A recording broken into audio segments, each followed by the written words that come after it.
Bom, em primeiro lugar, gostaria de agradecer o convite de participar deste Congresso de Literatura Católica, dizer que para mim é uma satisfação, uma honra, sobretudo pelo carinho que tenho por essa escola, por ter de alguma maneira participado na sua fundação lá atrás, né?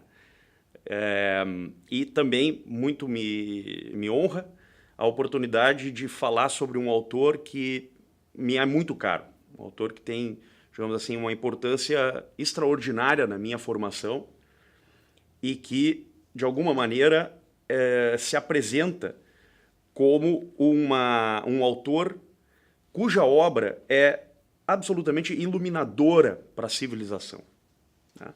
Que é o Dostoiévski.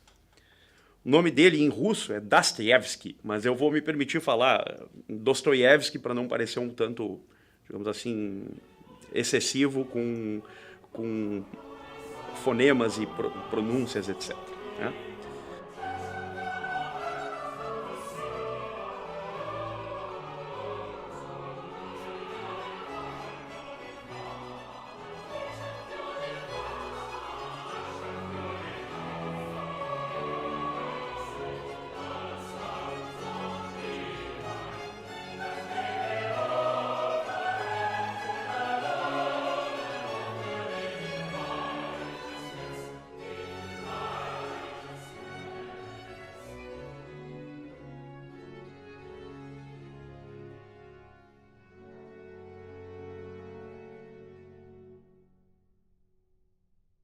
Bom, o Dostoiévski é um autor absolutamente único, sui generis, obviamente patrono do que nós podemos convencionar como a literatura russa, porque junto com Tolstói talvez seja o maior escritor de língua russa, né?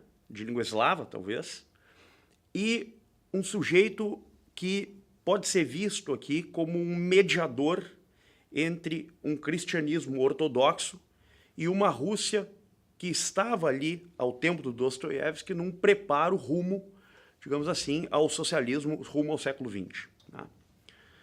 É claro que um autor como esse, complexo como apresenta uma variedade de nuances, né? Uma variedade de pontos de vista que nos permitem analisar a obra dele segundo certas categorias específicas. Nós poderíamos, assim, a título de exemplo, fazer uma análise sobre a estética verbal no Dostoiévski, como o Bakhtin fez, por exemplo, né? Nós faríamos uma análise, digamos assim, das estruturas narrativas da obra do Dostoiévski. Nós também poderíamos fazer uma análise de cunho sociopolítico, né? Ou sociológico político, a partir de alguns dos contos e algumas das obras do Dostoiévski, justamente tentando verificar ali o que há de uma crítica, digamos assim, ao socialismo como um todo e uma crítica, ao mesmo tempo, ao cristianismo romano, católico romano, né? O Dostoiévski é um autor muito influenciado pela tradição ortodoxa, pelo cristianismo ortodoxo, né? É um autor que está mergulhado nessa tradição e o fato mesmo de que está mergulhado nesta tradição faz com que, obviamente, a sua obra apresente um fundo narrativo em sintonia com a forma através da qual essa tradição, a tradição ortodoxa, atravessou os séculos, né? E formou, ao mesmo tempo, digamos, uma tradição baseada numa pesquisa racional e numa pesquisa teológica simultaneamente. Tá? Ou seja, nós percebemos na obra do Dostoiévski essa fortíssima influência de um cristianismo ortodoxo, né? Ainda que, no fundo, toda a obra do Dostoiévski ela contenha uma verve, uma característica muito especial, né? Uma característica, digamos assim, que é única dentre todos os grandes escritores russos, né? Que é essa tentativa de mergulhar densa e profundamente nos mistérios constitutivos da consciência humana e tentar analisar como esses mistérios eles acabam permitindo uma anamnesis, um mergulho profundo para dentro de si mesmo, né? Quer dizer, as personagens que se apresentam na narrativa, nas narrativas dos contos e das obras maiores do Dostoiévski apresentam justamente esse horizonte de tensões, né? Quer dizer, a consciência ela de alguma maneira, apresentada ao leitor, não pelo que ela contenha de manifestação pública, apenas, né?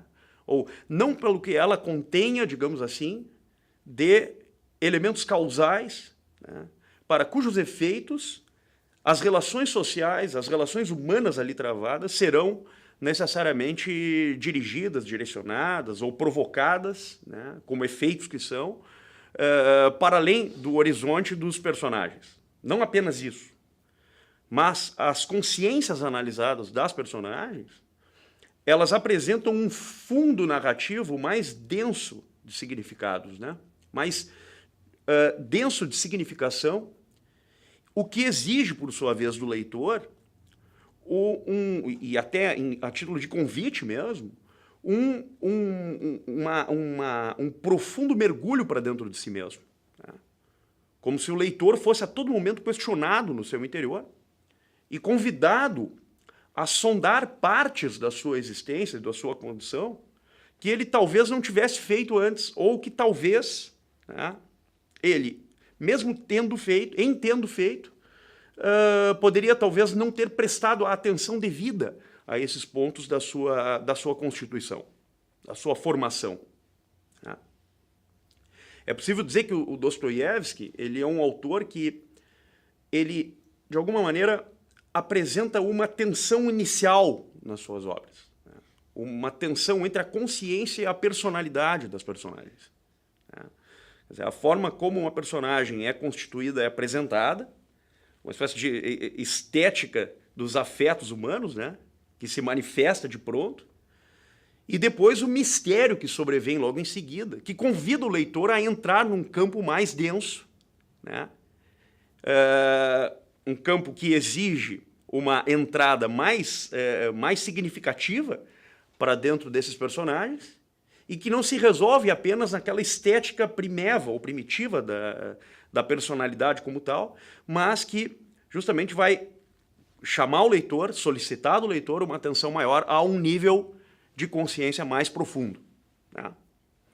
Então, é claro, se nós analisarmos do ponto de vista geral, isso está em maior ou menor medida em todos os contos e todas as obras do nosso autor.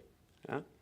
Quer dizer, em todas elas, essa conexão tensional entre personalidade e consciência já se mostra, já se apresenta. Agora, claro, como nós havíamos falado antes, o Dostoiévski permite uma variedade de pontos de partida. Né?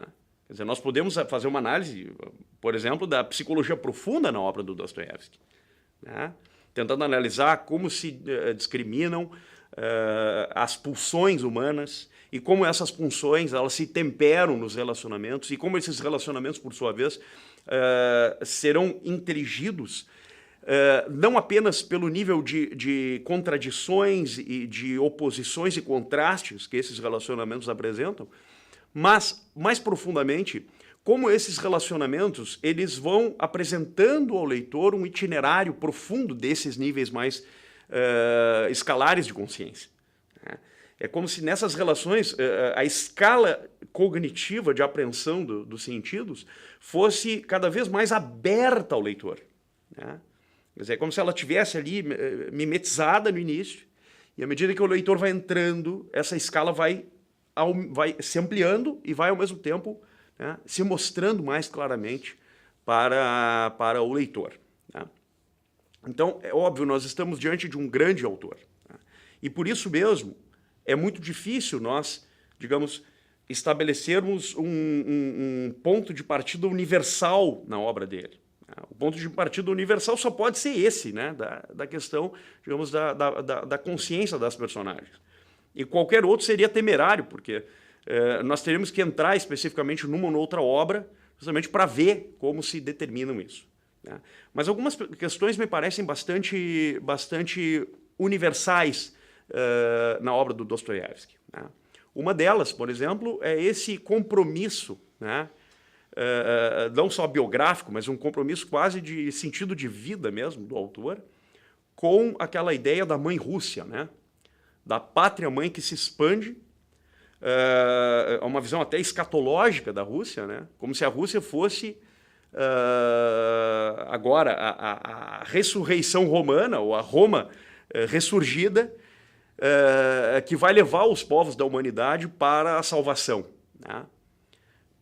Quer dizer, a Rússia apareceria aqui como a civilização que receberia o encargo dos céus para levar aos outros povos justamente a palavra da salvação.